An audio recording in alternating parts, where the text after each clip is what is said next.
এখন আমরা বর্তমানে গাটালুপ এই জায়গাটার একটা খুব দুঃখজনক কষ্টজনক একটা ইতিহাস আছে। এখানে জলের বোতল সবাই যাত্রীরা দিয়ে যায়, কিন্তু ইতিহাসটা কি সেটা বলছি, অনেকে জানে। এই লুপটাকে দেখো, এটা লুপ হচ্ছে একটা টার্নিং, ওই উপর থেকে গাড়িগুলো ওটা দিয়ে এসে এই এই এই এই লুপ এই দিকটায় যাচ্ছি আমরা মানালি, এই দিক দিয়ে ওপরে ওই বাইক চলে গেল, এটা চলে গেল তোমার লে।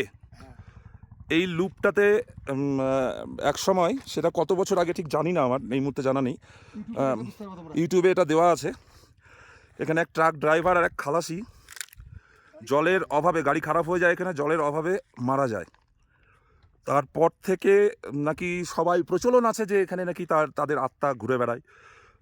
তো যার জন্য এখানে যারাই যায় এই লুপটা দিয়ে দাঁড়িয়ে এখানে জলের বোতল মানে দিয়ে যায়। তো যাই হোক, আমরা এখানে দাঁড়িয়েছি 5টা মিনিটের জন্য, এখনো জোরে কথা বলা যাচ্ছে না। যেটা বলছিলাম, গাটালুপ পাস করবো আমরা।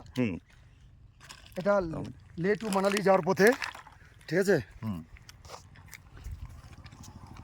তখন একটা জলের বোতল দে, তুই একটা গাড়ি থেকে জল এখান থেকে দিন। হ্যাঁ ঠিক আছে, একটা দিলেই হবে। একটা দিলে হবে।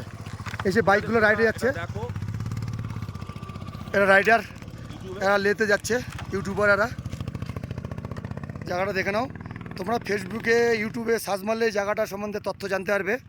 এখানে নাকি এখনও আত্মা ঘুরছে। এই সেই গাটালুপ যেটা আমি আসার পথে ব্রিফিং করছিলাম, যে টাংনালা পাস, গাটালুপ, তারপরে আটাল টানেল হয়ে আমরা মানালি পৌঁছাবো, ওই সেই গাটালুপ পয়েন্ট। Okay, by.